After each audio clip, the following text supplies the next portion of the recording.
happening out in the desert. I love it. Look they're just two of a young crop of quarterbacks that are 24 or younger, trying to do their best to take over the league.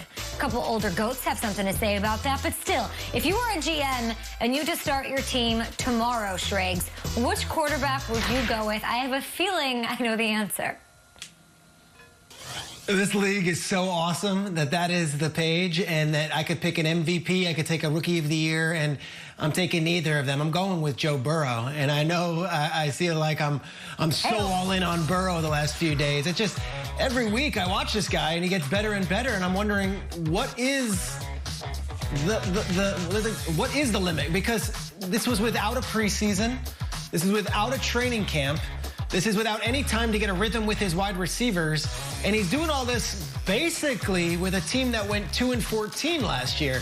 Joe Burrow comes out there and every week is wowing us. He's on pace to have the most completions as a rookie, the most passing yards as a rookie, the most 300-yard passing games as a rookie, and he's going head-to-head with real stars of the league and is not backing down. He's 23 years old. He has not been injured yet. He doesn't have a history of injuries. He doesn't play recklessly, and he makes passes like this. Are you serious? Are you serious with that pass? This guy, to me, has it all going on. He's a winner from college.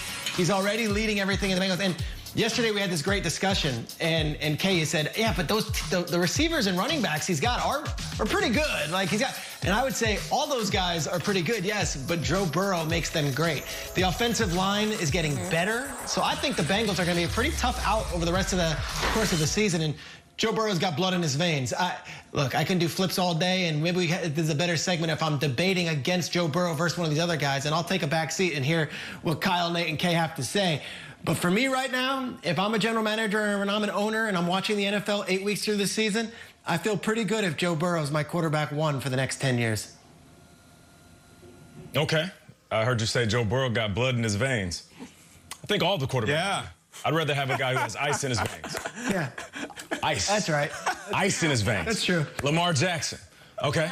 But before you sit back and praise all of these young QBs, which they do deserve the praise, let's talk about our league MVP. I mean, it was all good a year ago. My man had 36 pass TDs, so with these highlights in the stats, we know that he can throw the ball. We know that he is the most electric quarterback with the ball in his hands, and I get it. We got some quick guys that can make some plays with their feet, not like Lamar. And you know what we all said, and I know I said it before, I don't know if his body can hold up. He's a little too slight. He's a little too thin. Lamar hasn't taken those shots.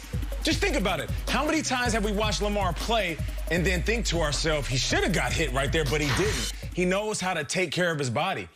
He has a guy behind him in RG3 who pretty much derailed his career because he was doing too much with the ball in his hands. So I know he knows firsthand what that feels like. Lamar doesn't want to go out there and put his body at risk. He knows how to protect the ball, protect his body. He knows how to throw the ball. And, of course, he's one of the most electric guys running with the ball that we've ever seen at the quarterback position. Yeah, he stubbed his toe a couple of times this year. But let's not forget the fact that last year, hands down, unanimously, he was the best player in all of football. If I'm starting a franchise, I'm going with this dude. Because even if he takes a couple shots 5 years from now and slows down just a little bit, he'll still be the fastest quarterback in the game. I'm going with Lamar. Okay. It's interesting you say that, Nate. I don't know how this happened with Lamar, but remember that they had that show, Everybody Hates Chris? Like, this turns into Everybody Knocks Lamar week, which I don't want part of, but it's part of his fault. He needs to win a big game. I would just say to you, Nate, what if you took Lamar into the laboratory and you made him harder to hit, and you strapped on a more powerful throwing arm onto his chassis? You'd have Kyler Murray, who might be just as fast, who might be just as quick. We don't know until they race. I will take Kyler damn Murray. You're talking about he doesn't take a shot. I don't feel like anybody gets a hand on Kyler Murray because they can't. And here's why the question is not, why are they better than Lamar? The question is, start a franchise with. I still think that Kyler Murray is figuring out the sport of football. What do I mean by that? So many years before he got to the NFL, he was still on the channel to go baseball, and he would spend his springs playing baseball and doing this and that. He's been totally 100% laser focused on football for what, 2 years? and he's still doing this. Like, he is still not even out of the womb in his football career yet, and I like the temperament. I like this. He is very steady, and he is very measured in what he says, and I think that will serve him well. What I mean is, if he was a Baker Mayfield type, God bless him, and popped off and had things to say, when Kyler was not playing well for a couple weeks earlier this year against Detroit and Carolina, he would get crushed. He'd be an easy target. You suck. You're overrated. You talk too much, too many interceptions. Kyler just skates because he doesn't say anything. He just shuts up and goes back to the next game. That serves you well long run in a franchise as the face of the franchise. Listen, Joe Burrow looks great. One of these days, Peter's going to pick Joe Burrow over Joe Montana. But right now, I'm saying Kyler Murray is the guy you want to do. Unbelievable talent and still on the way up. Triggs, you were passionate about this yesterday. We heard your thoughts on why you would take Burrow over Lamar. I'd love to hear your thoughts on Burrow over Kyler Murray. And I'll add another one in there you guys didn't mention, Justin Herbert. I don't know that there's a guy who's having a hotter start statistics-wise to his rookie season in the NFL. Of course, he's averaging over 300 yards a game. He doesn't have the wins yet. I get that. But, I mean, 15 touchdowns in his first 6 career starts. No quarterback's done that in their first year since 1950. Triggs, why not Murray? Why not Herbert?